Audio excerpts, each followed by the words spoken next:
Hi mums, I've put together a little Pilates video for you that you might be able to do in your own time, if you have any time, or if you do happen to miss classes, so at least you can kind of keep a little bit going in between those weeks. So I hope you found the first few classes really helpful, and we've just kind of put some exercises together that we've kind of visited already, so hopefully you start to build a bit of familiarity with them.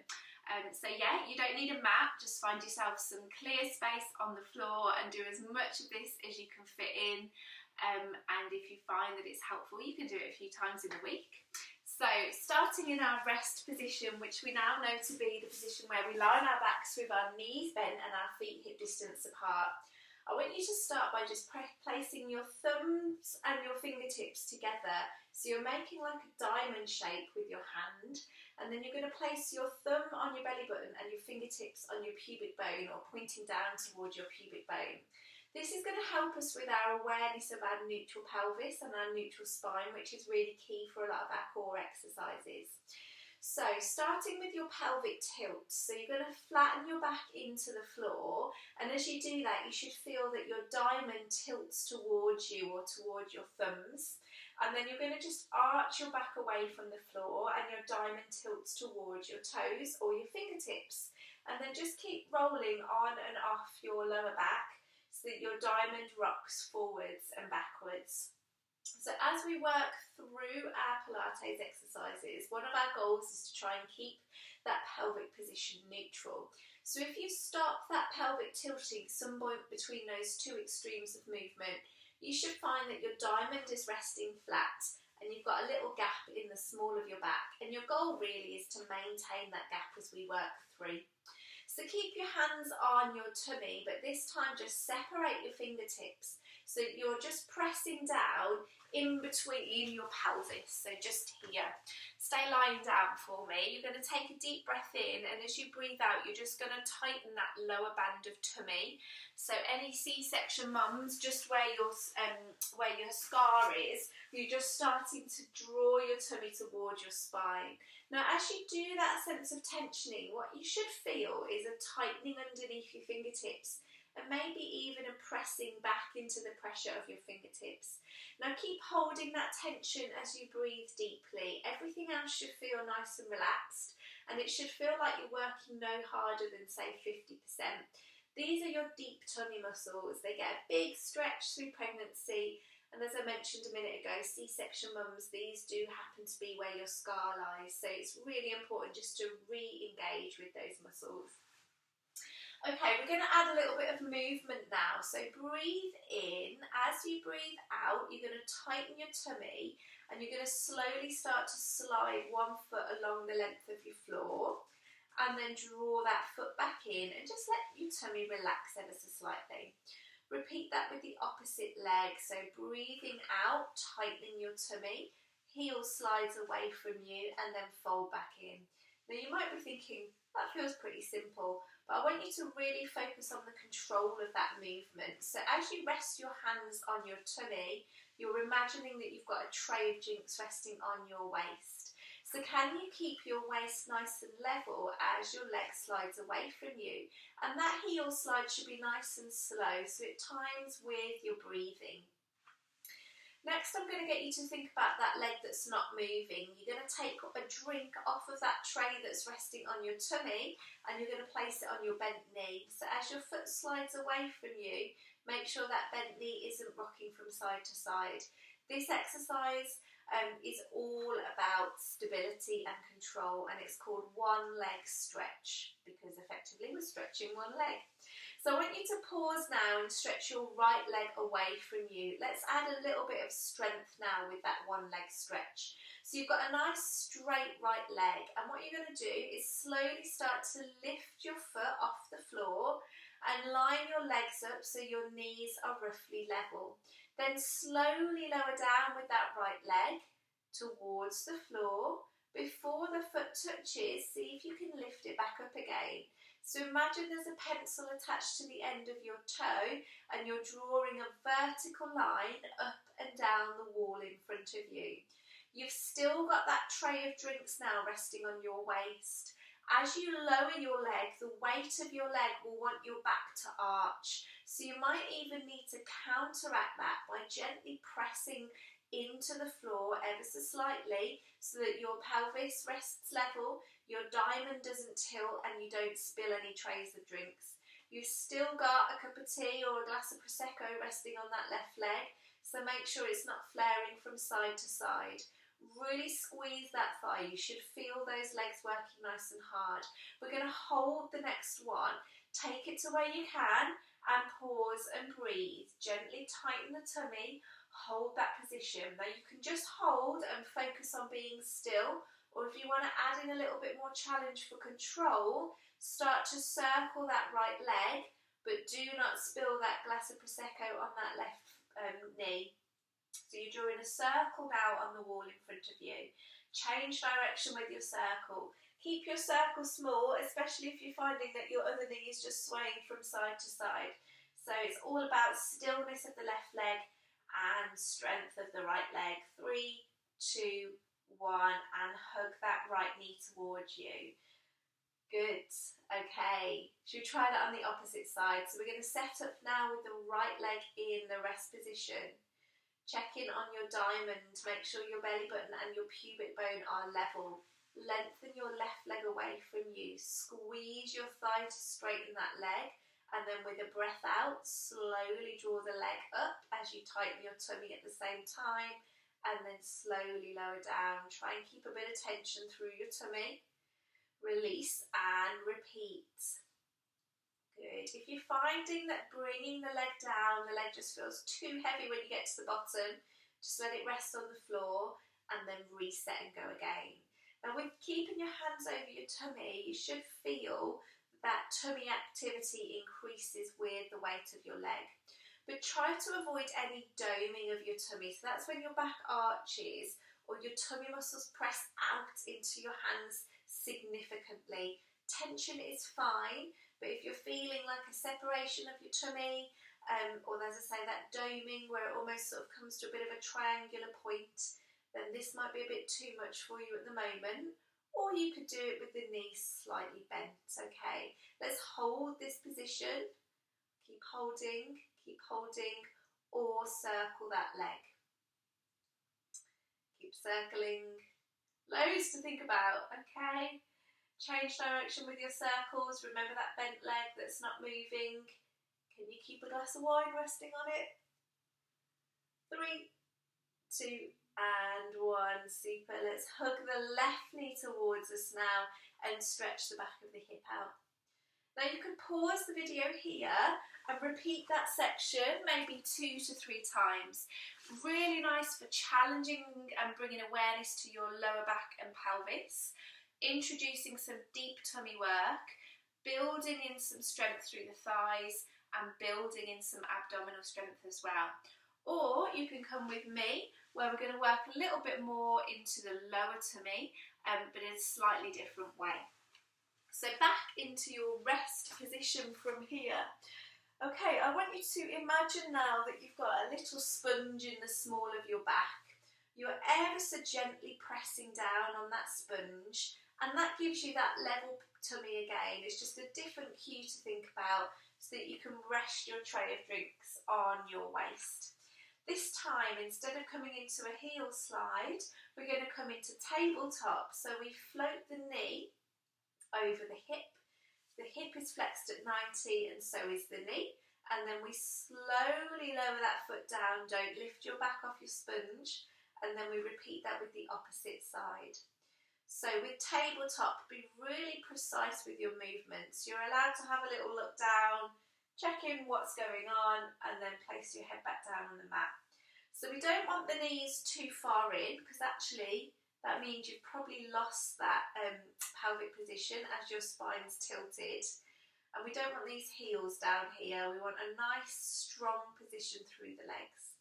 Now you can be gently tightening your tummy as you lift and lower your knees. But I promise you, mums, these muscles are going to start to go, oh, we need to do a little bit of work here. Okay. Now, for some of us who are on a slightly later stage in our postpartum recovery, You might feel like you can work a little bit harder into your tummy here, but again, you're monitoring for any doming of the tummy muscles and also any arching of the lower back that you can't control. So mums, either stay here or you can go a little bit quicker, so as one leg lifts, the other leg lowers. But as you do that, it's like turning the volume up on your tummy. And you need to be able to control that position of your pelvis and do that without any tummy doming. Mums, I suggest you get used to kind of having your hands on your tummy, feeling for that doming, really be aware of how your body feels. After pregnancy and after labour, we can become a bit disconnected with how our bodies move and how our bodies feel. And Pilates is a really nice way of rebuilding that connection and giving you that positivity around your body, and it gives you that awareness for when you're maybe needing to bring yourself back down out of an exercise. We're going to keep going here with these scissoring heel lifts, or we're going to slow them down. Remember that sponge in the small of your back, keep your back gently pressed on it, okay? Whatever option you're doing, keep going for me for 5, 4, 3, 2, and 1. Lovely. Quick break there just to pause and hug those knees towards the outside of your body. So again, if you felt that that was a good one for you and you got a good sense of tension being brought in around the tummy, you can do that again. You could set a timer and see how long you can manage that for. Otherwise, you're going to come with me and we're going to build up a little bit on those tummy muscles. We're going to float one leg up into our tabletop.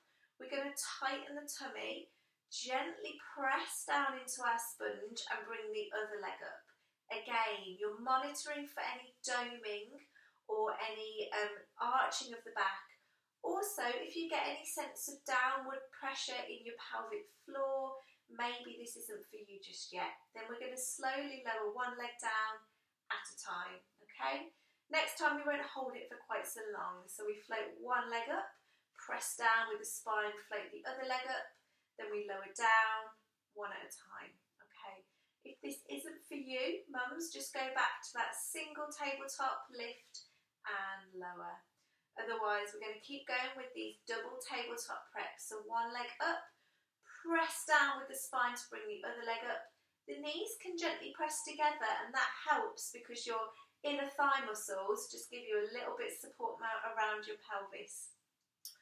Up, up, down, down. We've got 3 more. Up, up, down, down. Tummy should be feeling quite tired now, but make sure that's a good feeling of a nice challenge and not a sore challenge.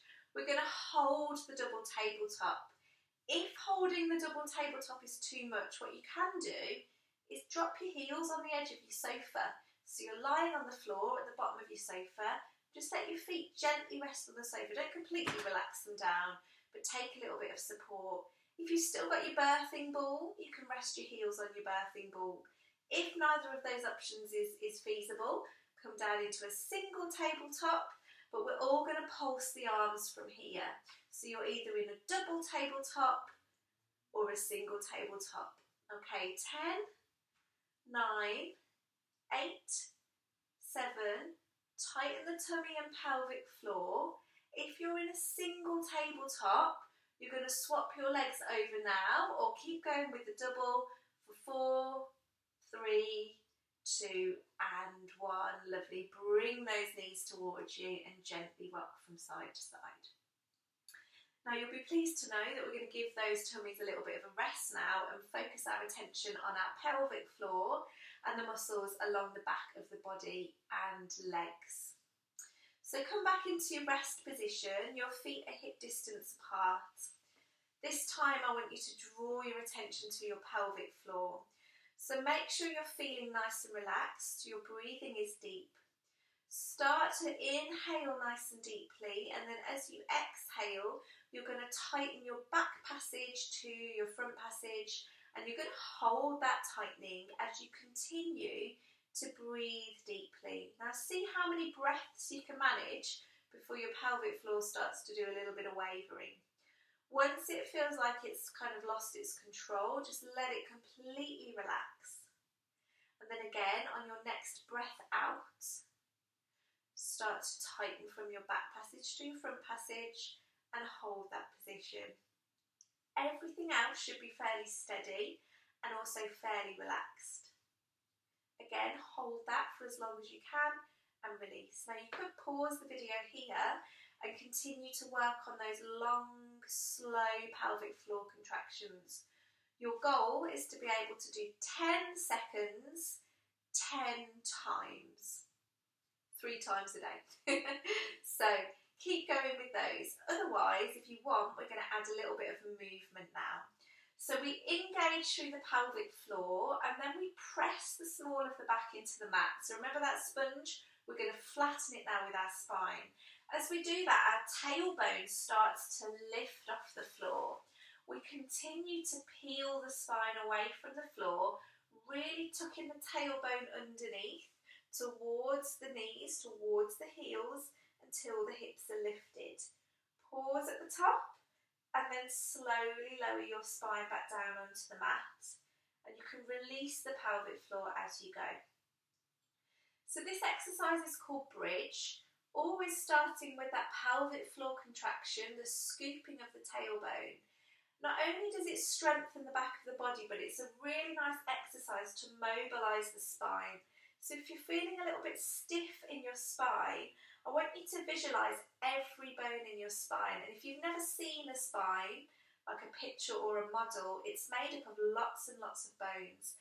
And really we want those bones to be able to do a fair amount of movement amongst themselves, rather than certain areas being stiff and other areas being more mobile, because that's when we tend to find a little bit of soreness around different levels of the spine.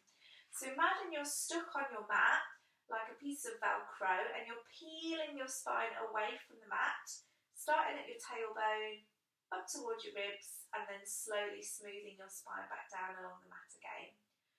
Press your feet down into the floor. Try not to let all of your body weight collapse into your shoulders though. So as you come up, you're almost pushing your knees towards your feet, taking that pressure out of your shoulders. Now on the next one, place your hands on the front of your pelvis. We're going to hold it, so we're going to get to the top and make sure your pelvic bones rest level from side to side. So make sure you're not tilted to one side, squeeze that buttock a little bit more. Now if this becomes uncomfortable in your back, you can lower down, otherwise hold that position, and we're going to do 10 quick squeezes with the pelvic floor. So squeezing on and off, that's 8, release, 7, release, 6, release, 5, release, 4, release, 3, release, 2, release, 1, release, and 0, release. Lovely, slowly down. And if you need to, give those knees a hug. Good. Okay, we're going to go up, back into that hold. Now, you could just work again on squeezing and releasing that pelvic floor. And I want you to make sure that you've completely relaxed your pelvic floor before you squeeze it again. So if it was the lift in a building, it would go from the bottom to the top floor, back to the bottom floor again before it comes up to the top floor. So it's not like hovering around at the first or second floor, it's on and off and on and off. If you want to work your glutes a bit harder, we're going to add a pulse in at this next one.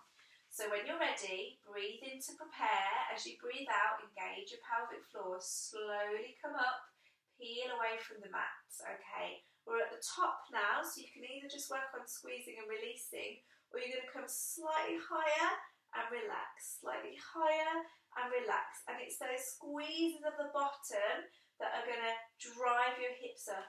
So you should feel your backside tightening and releasing, tightening and releasing. Keep going. You've got 5, 4, 3, 2, and 1. Slowly down and bring your knees towards your chest. If you felt that was quite good, gave you a good amount of energy in the back line of your body, feel free to pause the video and repeat that a few times over. We're going to finish now, mums, with working on some upper abdominal strength, and that's going to help with those tummy gaps. It's a really good opportunity for you to check in on your tummy gap and just see if that's closing. So what happens during pregnancy is, as the rib cage expands for your growing baby, your tummy muscles, your abdominal muscles, they separate. That's quite a normal thing for them to do. And they have a sheath of tissue that runs in between them that stretches apart. And then after you have your baby, these sorts of exercises are really good at bringing that tummy gap closer back together again. Anything bigger than a 2 centimetre gap needs a bit of care and attention, and you might be more prone to feeling that doming around your tummy, and it can put you at a little bit of risk of back pain. So really key to work on. So I'll show you how to check your tummy gap. For those of you that were in class last week, you will, we kind of went through this, but you can check it yourself. So you're going to go back into your rest position. You're going to place one hand behind your head and then bring 2 fingers together and just press them down just above your belly button. So imagine those 2 tummy muscles. It's effectively your 6-pack muscles where they are. You're just pressing between those 2. Quite firm pressure, so press down towards your spine, and then you're going to bring your head and shoulders off the floor. Now what you should feel there, or what you're feeling for, is if those tummy muscles tighten around your fingers. If you find that there's not much sense of tightening around your fingers, lower your head down and then bring 3 fingers in and lift up, okay? And that gives you a good kind of measure of how those tummy muscles are working on tightening. And again, we're all at different stages of our postpartum recovery, so we're all going to have slightly different feelings in that tummy. So there's your check. This is your exercise. So you're going to bring both hands behind your head and you're going to interlace your fingers, and you're just going to make sure you can just see your elbows in the corner of your view. So you haven't got your elbows here and they're not all the way out here now. Now the hands there are just to support the head. They're not to lift the head off the mat, because you're going to use your tummy strength to do that. Now you're going to think about 2 spring coils attaching your rib cage towards your pelvis. Now when those spring coils are relaxed, your rib cage is lifted and flared up. We want to tighten those spring coils, so you're trying to draw your rib cage down towards your waist, and I'd encourage you to do that with a breath out. So the rib cage flattens towards the waist. As that happens, the back of the rib cage presses into the floor. You should gently tighten your tummy and your pelvic floor, and breathing out, still float your head and shoulders off the mat, and then lower back down again and relax.